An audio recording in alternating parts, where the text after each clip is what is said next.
Assalamualaikum warahmatullahi wabarakatuh. Dalam kesempatan kali ini, kami akan membahas tentang hakikat pendidikan IPS SD yang akan dibahas oleh 3 pembicara, yaitu yang pertama, Lalu Alfi Sandi Kusuma, yang kedua, Lailatul Isnaini Adni, yang ketiga, Laras Widiati Yusuf.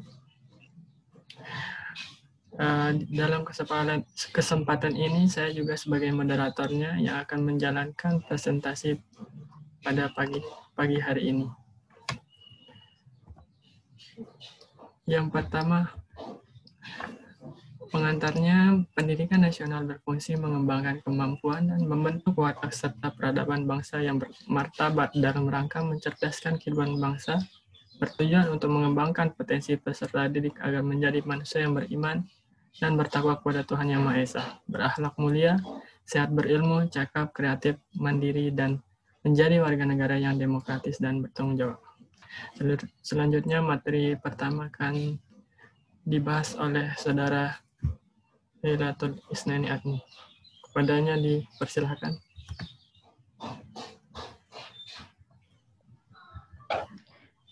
Baik, di sini saya akan menjelaskan tentang sejarah pendidikan IPS di Indonesia. Yang dimana pada tahun 1970-an, keberadaan IPS di bidang pendidikan Indonesia terpengaruhi dengan adanya gerakan-gerakan pembaruan Amerika Serikat yang sering dikaitkan dengan New Social Series. Kemudian istilah IPS mulai dikenal pada tahun 1970-an sebagai hasil kesepakatan bersama akademik secara formal melalui di suatu pendidikan yang diterapkan pada kurikulum 1975. Kemudian IPS merupakan pendidikan yang berintegral yang integrasi yang mencakupi bidang mata pelajaran sejarah, ekonomi, geografi, dan ilmu sosial lainnya.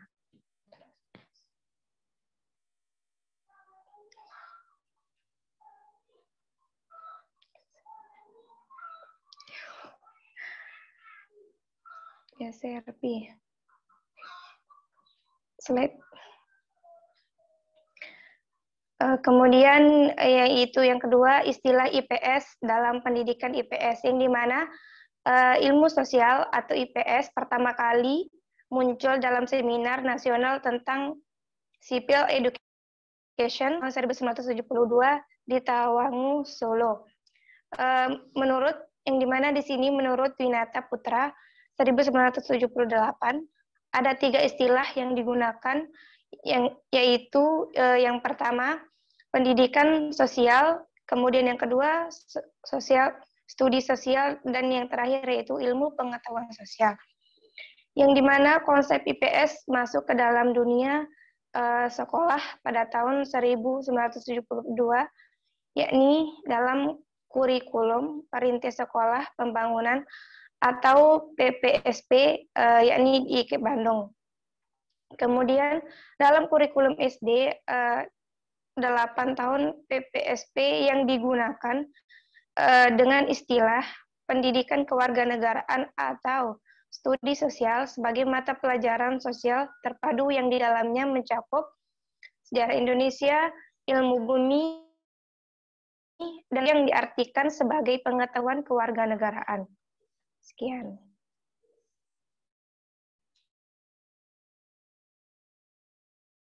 Terima kasih atas kesempatan yang telah disampaikan oleh Lailatul Isnaini. Yang kesempatan kedua untuk pembicaranya Laras Widiawati Yusuf. Kepadanya dipersilahkan.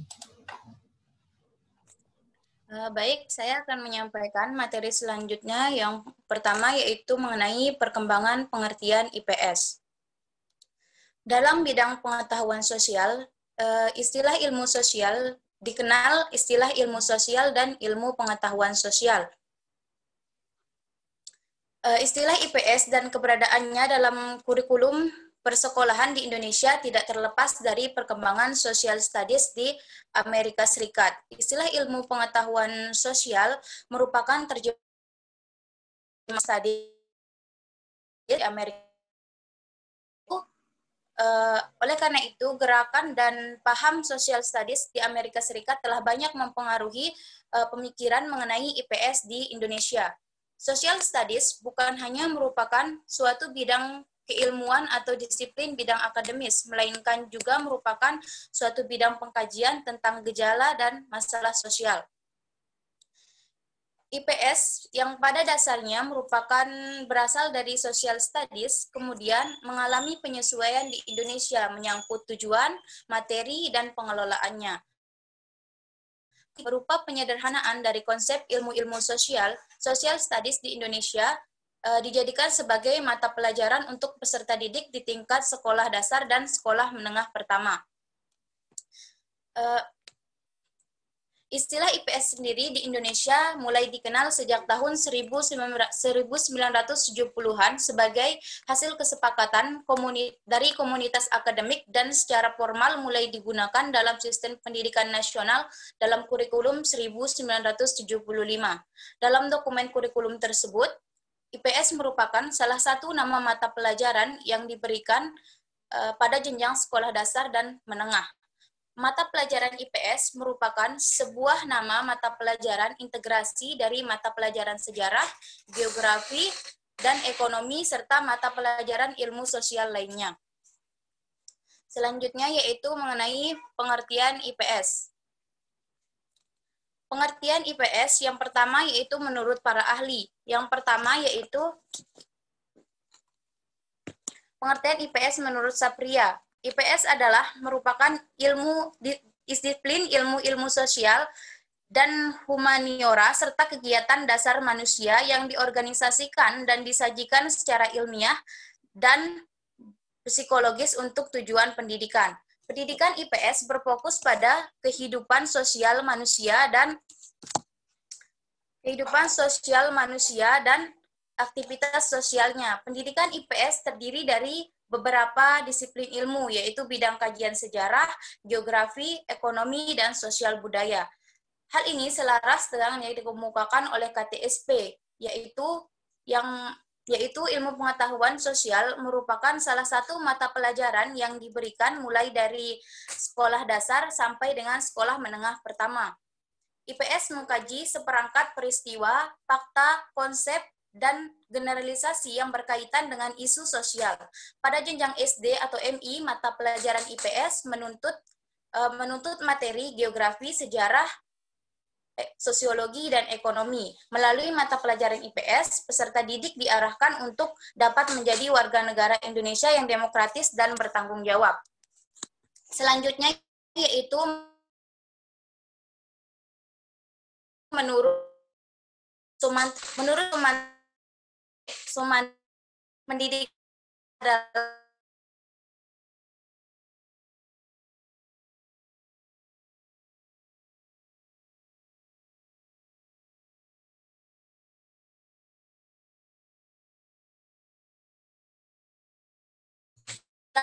mendidik merupakan ilmu tingkat persekolahan.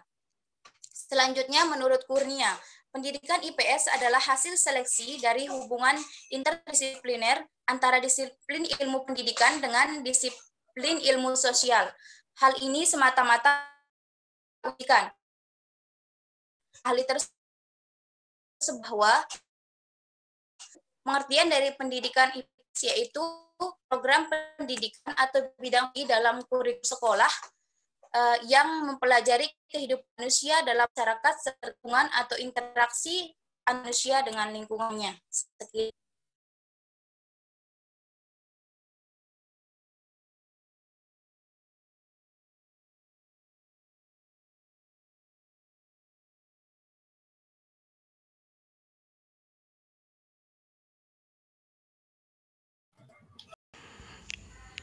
Terima kasih atas penyampaian materinya dari Saudari Laras Mendiawanti Yusuf. Selanjutnya saya akan menjelaskan atau membahas tujuan pendidikan IPS SD, yaitu materi kelima pada presentasi pada pagi hari ini.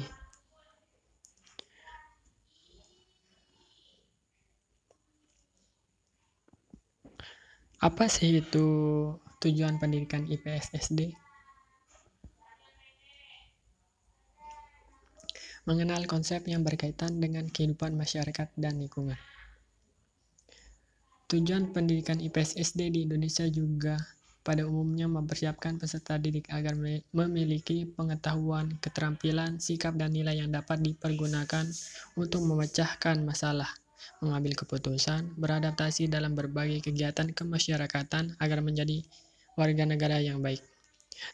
Yang kedua, tujuan pendidikan IPS SD menurut KTSP tahun 2007 halaman 125 sampai 156, yaitu agar peserta didik memiliki kemampuan sebagai berikut. Yang pertama, mengenal konsep-konsep yang berkaitan dengan kehidupan masyarakat dan lingkungannya.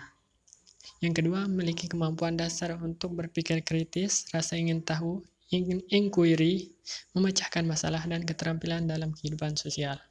Yang ketiga, memiliki komitmen dalam kesadaran terhadap nilai-nilai sosial dan kemanusiaan. Yang keempat, memiliki kemampuan berkomunikasi, bekerja sama, dan berkompetensi dalam masyarakat yang majemuk di tingkat lokal, nasional, dan global. Pada dasarnya, tujuan pendidikan IPS SD bertujuan untuk memberikan bekal untuk mengembangkan dirinya. Hal ini sesuai dengan yang dikemukakan oleh Solihatin dan Raharjo Kurnia halaman 8 bahwa pada dasarnya tujuan pendidikan IPS untuk mendidik dan beri bekal kemampuan dasar kepada siswa untuk mengembangkan diri sesuai dengan bakat, minat, kemampuan, dan lingkungannya.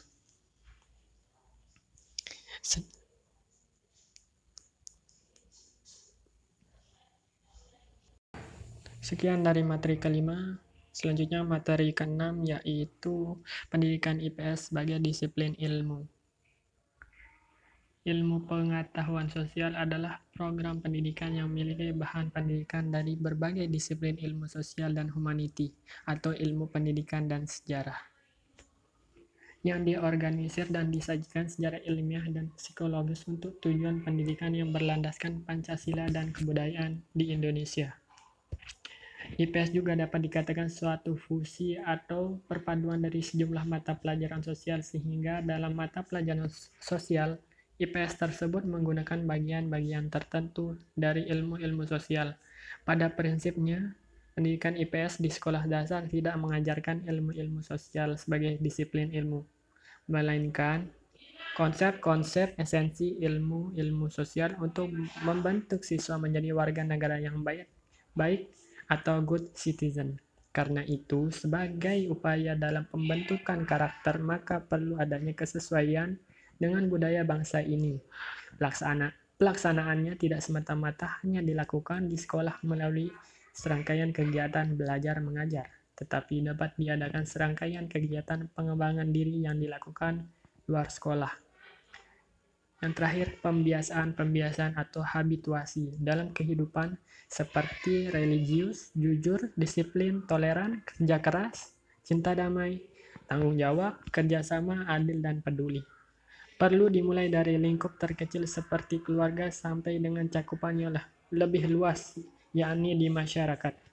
Nilai-nilai tersebut tentunya perlu ditumbuhkan atau dikembangkan yang pada akhirnya dapat membentuk pribadi karakter peserta didik yang selanjutnya merupakan pencerminan hidup suatu bangsa.